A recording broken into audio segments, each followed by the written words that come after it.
ವಾಲ್ಮೀಕಿ ನಿಗಮದ ಸಚಿವ ನಾಗೇಂದ್ರ ಪಾತ್ರ ರಾಜೀನಾಮೆ ಒತ್ತಾಯ ಮಾಡ್ತೀರಿ ಹೇಗೆ? ಇಲ್ಲಿ ನಾನು ಪಾಪ ಓನ್ಲಿ ನಾಗೇಂದ್ರನ ಮೇಲೆ ಯಾಕೆ ಹೇಳಲಿ, ಮಂತ್ರಿ ಮೇಲೆ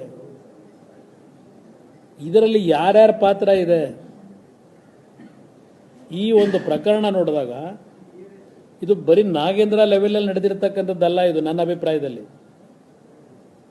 ಇದು ತೆಲಂಗಾಣ ಹೋಗಿರ್ತಕ್ಕಂಥ ದುಡ್ಡಿದು.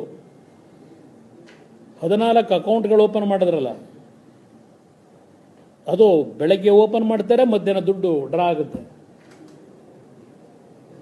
ಈ ಸರ್ಕಾರಕ್ಕೆ ಏನಾದರೂ ಮಾನ ಮರ್ಯಾದೆ ಇದ್ದರೆ, ಈ ರಾಜ್ಯದ ಮುಖ್ಯಮಂತ್ರಿಗಳಿಗೆ ರಾಜ್ಯದ ಜನತೆ ಮೇಲೆ ಗೌರವ ಇದ್ರೆ, ಏನು ಅದೆಂಥದ್ದು ಹೇಳ್ಕೊತಾರಲ್ಲ ಚಾಂಪಿಯನ್ನು,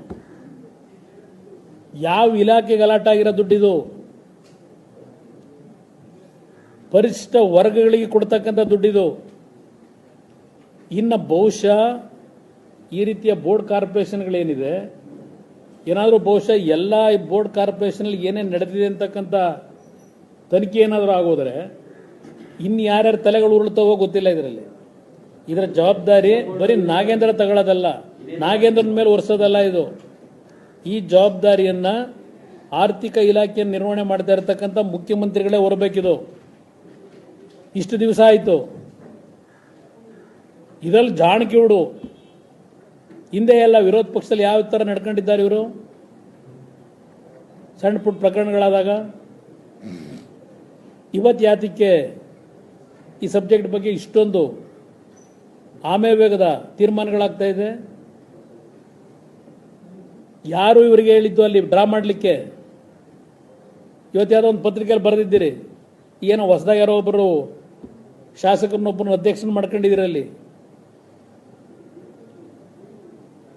ಅಧ್ಯಕ್ಷರು ಗಮನಕ್ಕೆ ಬರಬೇಕಲ್ಲ, ಅದು ಹೋಗ್ಲಿ ಮೀಟಿಂಗ್ ಆಗಬೇಕಲ್ಲ. ಯಾವುದೋ ಒಂದು ಅಕೌಂಟು ಇದ್ದಿದ್ದು ವಸಂತ ನಗರದಿಂದ MG ರೋಡಿಗೆ ಅಕೌಂಟ್ನ ಹಣ ಇವತ್ತು ವರ್ಗಾವಣೆ ಆಗಬೇಕು ಅಂದರೆ ಆ ಬೋರ್ಡಲ್ಲಿ ಮೀಟಿಂಗ್ ಆಗಬೇಕಲ್ಲ, ಮೀಟಿಂಗ್ ಇಲ್ಲ. ದುಡ್ಡು ಸ್ವೇಚ್ಛಾಚಾರವಾಗಿ ಹೋಗಿದೆ.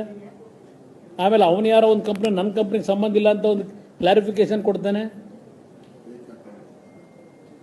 ಕರ್ನಾಟಕ ರಾಜ್ಯದ ತೆರಿಗೆ ಹಣ, ಜನರ ದುಡ್ಡು ಇವತ್ತು ಆ ಪರಿಶಿಷ್ಟ ಜಾತಿಯ ಕುಟುಂಬಗಳಿಗೆ, ಫಲಾನುಭವಿಗಳಿಗೆ ಹಣ ಕೊಡ್ತಕ್ಕಂಥದ್ದು ಇದು.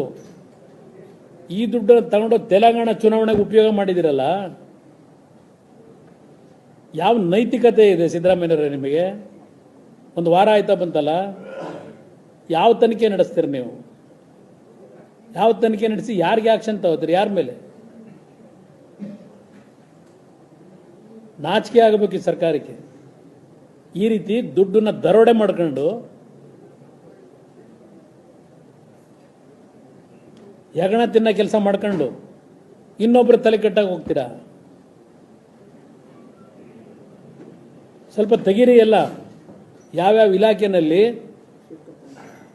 ಏನು ಪ್ರಿಯಾಂಕಾ ಖರ್ಗೆ ಅವರು ಏನು ಭಾಳ ಮಾತಾಡ್ತಾರೆ ಎಲ್ಲದಕ್ಕೂ. ಅವ್ರ ಇಲಾಖೆಗೆ ಸಂಬಂಧಪಟ್ಟಿದ್ದು KRDL ಅವನು ಯಾರೋ 5 ಲಕ್ಷ ದುಡ್ಡು ಬಿಲ್ ಪೇಮೆಂಟ್ ಆಗಿಲ್ಲ ಅಂತೇಳಿ ಸೂಸೈಡ್ ಮಾಡ್ಕೊತಾನೆ. ಅದ್ರ ಬಗ್ಗೆ ಏನಾದ್ರು ಚರ್ಚೆ ಮಾಡಿದ್ದೀರಾ? ಅವೆಲ್ಲ ಫೇಕ್ ಅಕೌಂಟೇ, ಅದನ್ನೇ ಹೇಳ್ತಾ ಇರೋದು. ಇದೆಲ್ಲ ಸುಮ್ಮನೆ ಬೆಳಗ್ಗೆ ದುಡ್ಡಲ್ಲಿ ಡ್ರಾ ಹೋಯ್ತು, ಮಧ್ಯಾಹ್ನ ಡ್ರಾ ಮಾಡ್ಕೊಂಡ್ರು. ಎಲ್ಲಾದರೂ ಉಂಟಾ? ಯಾರ ಅಪ್ಪನ ಮನೆ ದುಡ್ಡು 89 ಕೋಟಿ. ಇದಕ್ಕ ನಿಮಗೆ ಕೇಂದ್ರ ಸರ್ಕಾರ ನಮಗೆ ದುಡ್ಡು ಕೊಡ್ತಿಲ್ಲ ಅಂತ ಹೇಳ್ತಾ ಇರೋದು. ಈ ಥರ ದರೋಡೆ ಮಾಡಕ್ಕೆ ದುಡ್ಡು ಬೇಕಾಗಿರೋದು ನಿಮಗೆ?